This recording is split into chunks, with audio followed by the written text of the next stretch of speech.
Glória a Deus, aleluias. Quero ler aqui o Salmo 73. E eu vou fazer uma oração. E peço que o Espírito Santo venha me guiar nessa oração. E aquele que estiver ouvindo possa ser guiado, possa ser completamente notificado pela palavra do Senhor. E possa emprestar os seus ouvidos para o Espírito Santo falar, trabalhar no mais profundo e escondido da sua alma. Porque essa palavra, ela vem direto do trono da graça. Glória a Deus, aleluia. Aqui é quando Asaf fez essa oração. Ele, na verdade, fez esse salmo e ele orou, mas ele estava contrariado. Ele disse assim, a prosperidade dos ímpios. Ele estava reclamando para Deus. Por que os ímpios prosperavam? Ele estava meio que botando Deus na parede. E ele se arrependeu do tamanho do absurdo que ele estava fazendo, né? E ele é bem grande esse salmo, mas eu vou buscar ler todo, tá? Em nome de Jesus. Diz assim, a prosperidade dos ímpios. Salmo de Asaf. Salmo 73. Verdadeiramente bom é Deus para com Israel, para com os limpos de coração. Quanto a mim, os meus pés quase se desviaram. Pouco faltou para que escorregassem os meus passos. Pois eu tinha inveja dos loucos, quando vi a prosperidade dos ímpios. Aleluias. Porque não há apertos na sua morte, mas firme está a sua força. Não se acham em trabalhos como outra gente, não são afligidos como outros homens, pelo que a soberba os cerca como um colar. Veste-se de violência como de adorno. Os olhos deles estão inchados de gordura. Eles têm mais do que o coração poderia desejar. São corrompidos e tratam maliciosamente de opressão. Falam arrogantemente. Põe as suas bocas contra os céus e as suas línguas andam pela terra. Por isso o povo dele volta aqui e águas de copos cheios se lhes espremem. E eles dizem, como sabe Deus? Há conhecimento no Altíssimo? Eis que estes são ímpios e prosperam no mundo, aumentam em riquezas. Na verdade, que em vão tenho purificado o meu coração e lavado as minhas mãos na inocência. Pois todo dia tenho sido afligido e castigado cada manhã. Se eu dissesse, falarei assim, eis que ofenderia a geração de teus filhos. Quando pensava eu em entender isto, foi para mim muito doloroso. Até que entrei no santuário de Deus, então entendi eu o fim deles. Certamente tu os pusestes em lugares escorregadios, tu os lanças em destruição, como caem na desolação quase num momento. Ficam totalmente consumidos de terrores. Como um sonho quando se acorda, assim, ó Senhor, quando acordares, desprezarás a aparência deles. Assim o meu coração se azedou e sinto picadas nos meus rins. Assim me embruteci e nada sabia. Pequei como um animal perante ti. Todavia estou de contínuo contigo. Tu me sustentastes pela minha mão direita. Guia-me com o teu conselho e depois me receberás na glória. Quem tenho eu no céu senão a ti? E na terra não há quem eu deseje além de ti. A minha carne e o meu coração desfalecem, mas Deus é a fortaleza do meu coração e a minha porção para sempre. Pois eis que os que alongam de ti perecerão. Tu tens destruído todos aqueles que se desviam de ti. Mas para mim, bom é aproximar-me de Deus. Pus a minha confiança no Senhor para anunciar todas as tuas obras. Amém. Amém. Tremendo. Esse salmo, Asaf estava amargurado de alma. Ele ficava falando coisas que os olhos viam. Ele ficou falando de tanta coisa que os ricos... quantas vezes tem crente que está ali morrendo, né? Deus tira tudo, como tirou de Jó. E ali o crente fica murmurando, sem compreensão, sem entendimento, sem achar que Deus está assistindo. Ou melhor, achando que Deus está com os ouvidos agravados, né? Para não ouvir, murmurando. E Deus estava ouvindo Asaf. E ele chegou num ponto de achar que Deus não estava vendo a situação dele. E ele começou a dizer, eu acho que o Senhor não está me vendo não, esse povo vai prospera, enriquece, o gado engorda, ele só tem glórias na terra e eu estou aqui minguando. Será possível que eu que te sirvo não presto para nada? Que eu que faço a tua vontade não estou prosperando? Que eu que estou procurando acertar estou totalmente fora? Mas aqui eu quero me ater, o 21, 22, 23, diz assim, olha. Assim meu coração se azedou e sinto picadas nos meus rins. O que é o coração azedar? É a pessoa ficar completamente amargurada de alma. É achar que Deus não está vendo. É ficar descompensado. E ele disse assim, ó. Assim me embruteci e nada sabia. Fiquei como um animal perante ti. O animal não tem noção. Entendimento. Nossa, sentindo uma virtude aqui. Então ele reconheceu que ele ficou como um animal embrutecido. Ele disse, embruteci o meu coração. Estou como um animal, fiquei como um animal irracional, sem compreensão. Como é que eu chego diante do meu Criador e digo, tá um abuso? Como é que eu abuso Deus dizendo isso? Se no fundo eu sei que ele vê tudo, que tudo está na mão dele, aí ele vai dizer assim, todavia estou de contínuo contigo. Tu me sustentastes pela minha mão direita. Guiar-me-ás com o teu conselho e depois me receberás na glória. Ele disse assim, eu posso até perecer nessa terra, eu posso até não alcançar o que eu busco, eu posso até não ter nada daquilo que eu quero ter, mas o Senhor me receberá na glória. Paulo é um exemplo disso. Paulo, ele ficou prisioneiro a vida toda, quase assim, depois que ele teve um encontro com Jesus, a vida dele foi apanhar, foi sofrer por amor de Cristo. Ele era uma pessoa de excelência. Paulo era muito inteligente, falava em muitas línguas. Ele falava mais de 4 idiomas. Só que Deus, e ele disse, me tornei prisioneiro de Cristo. Né? Ele se tornou prisioneiro de Cristo. Não é que Deus prendeu ele em algum lugar. Ele se aprisionou a Cristo, ele não quis soltar Cristo. Ele se apegou de tal maneira que ele disse, sou prisioneiro por vontade própria. Glória a Deus, aleluia. Sou prisioneiro porque ele é a única razão da minha vida.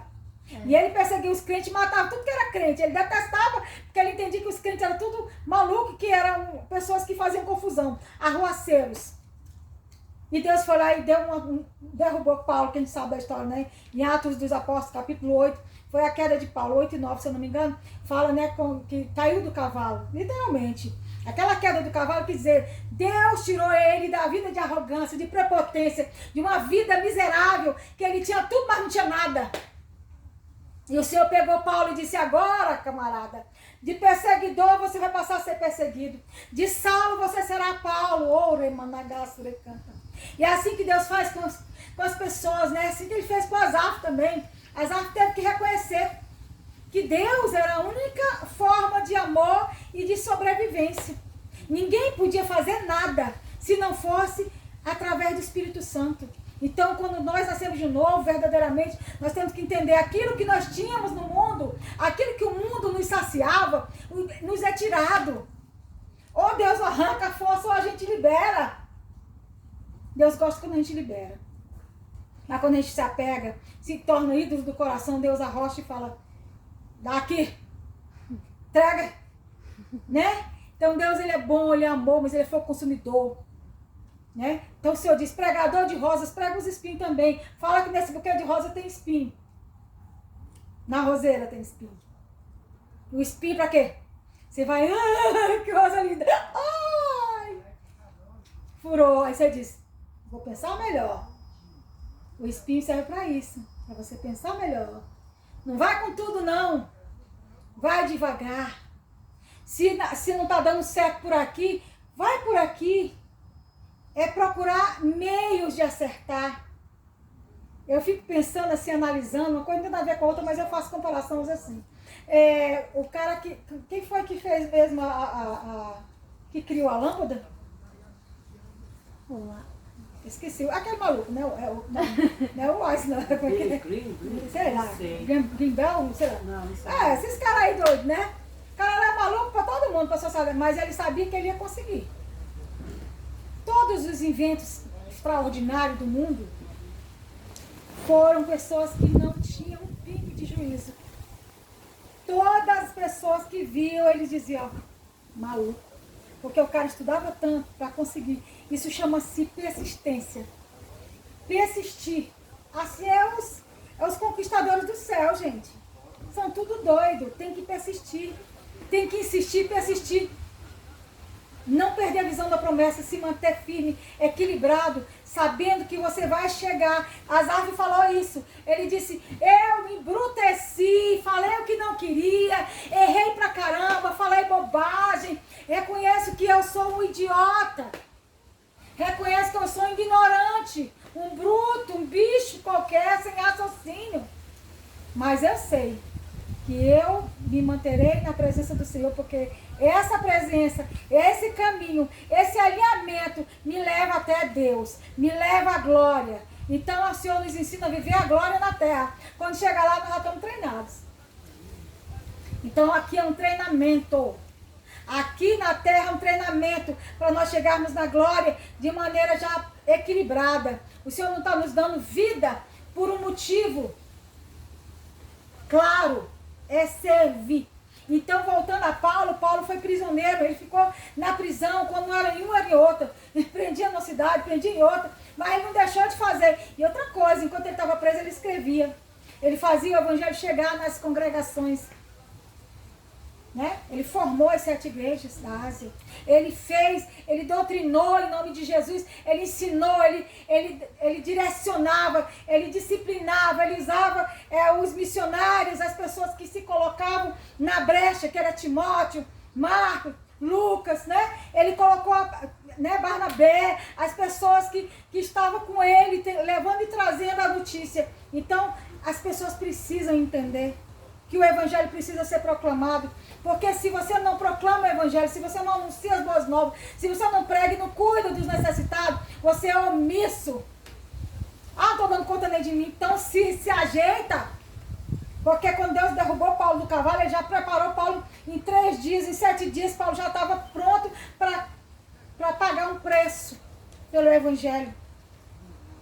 Enquanto Pedro e todos os outros discípulos já tinham andado com Jesus, viu Jesus fazendo milhares de prodígios, de milagres, mas Paulo nem viu nenhum milagre no olho natural. E Paulo foi de uma excelência, de um trabalhar tão profundo de Deus, tão glorioso, que é assim de deixar de boca aberta. Como pode? Só Deus. Porque que às vezes tem crente que pega, olha um crente que nasceu ontem, já está cheio do poder, da autoridade, já está profetizando, já está tendo revelação, com esse cabeludo aí que fica aí, tendo revelação. E aí, né, Deus já usa a boca. Sabe por quê? Porque se entregou. Porque realmente se inclinou. Desejou.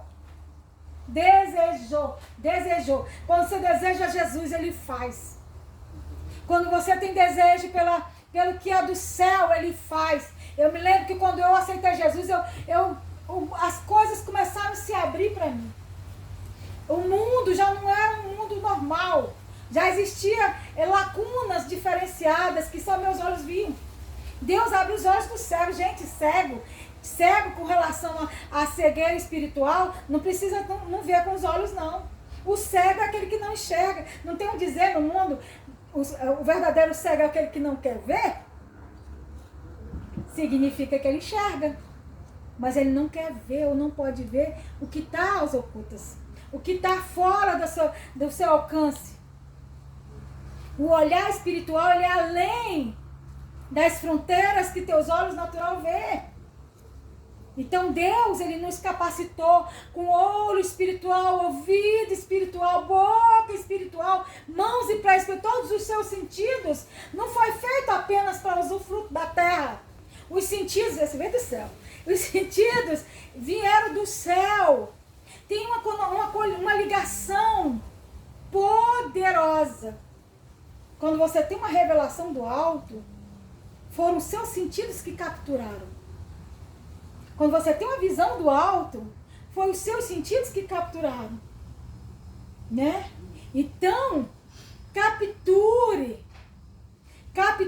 nos sentidos, sentindo uma virtude tremenda, capture os sentidos, entenda que os seus sentidos pertencem ao Espírito Santo.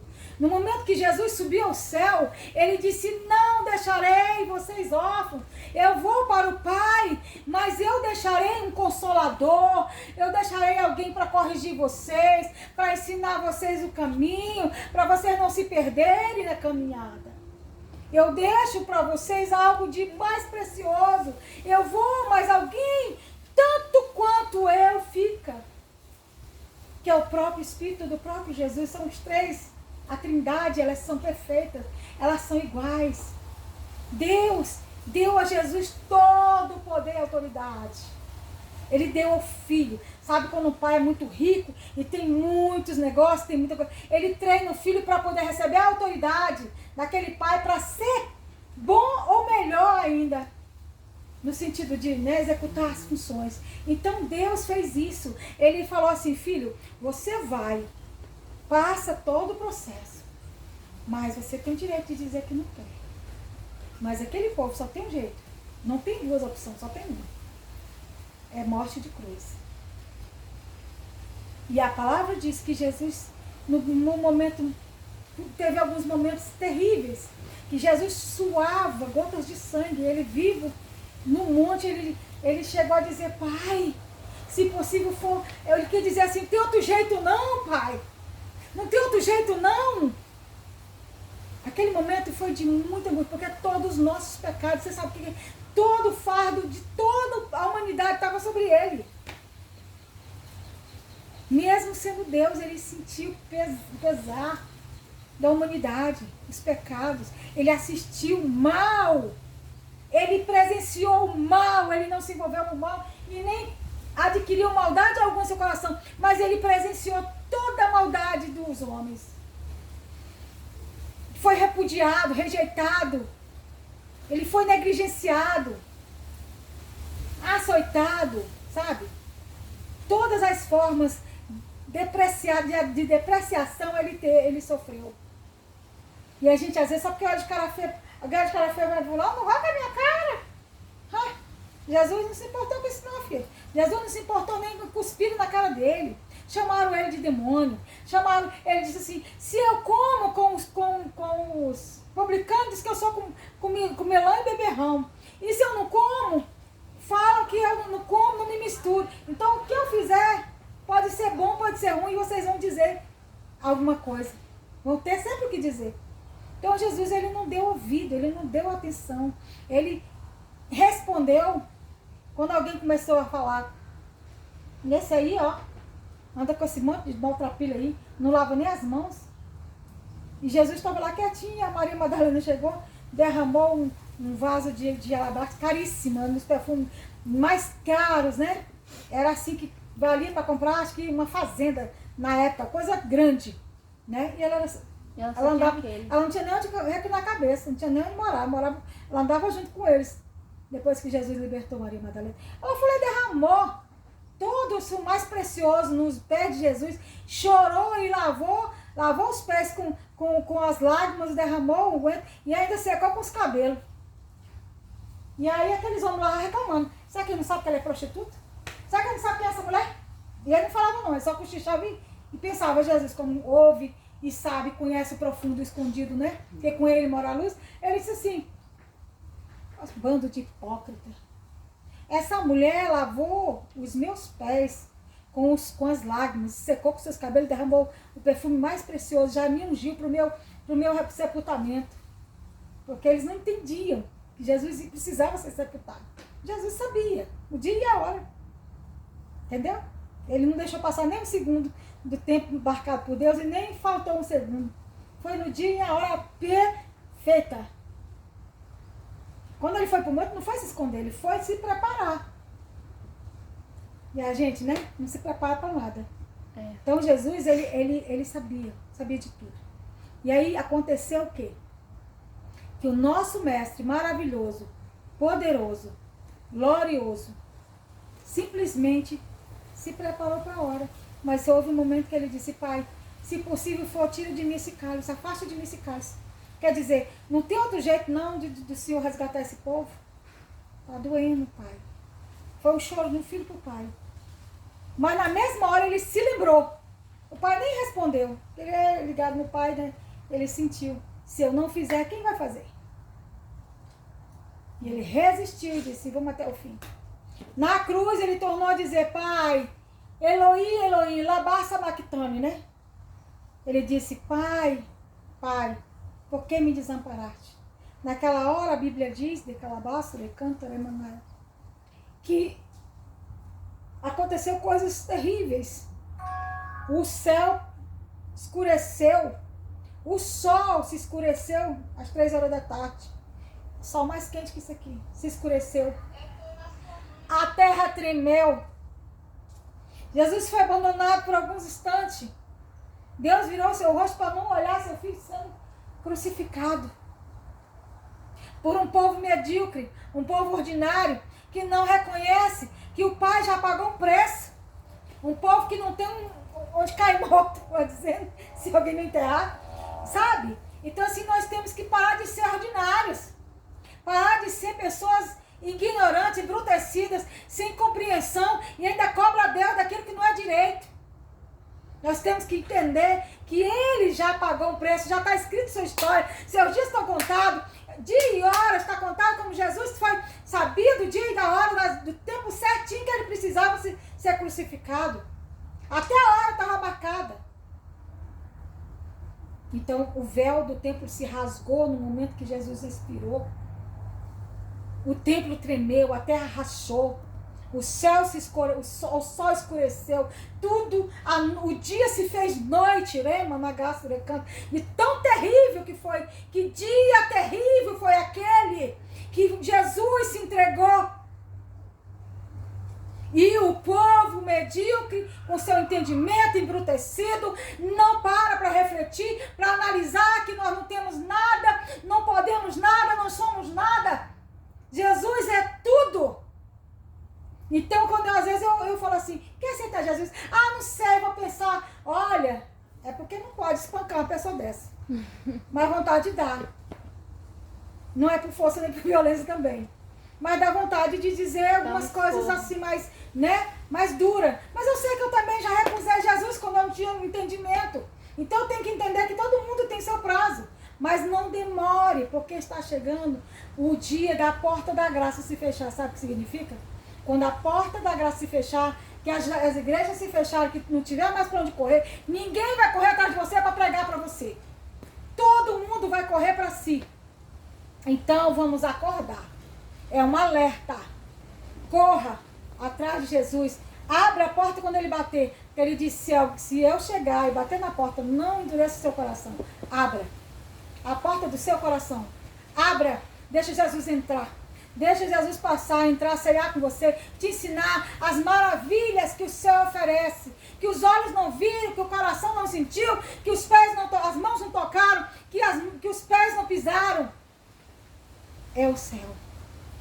Ninguém tem noção de como é o céu.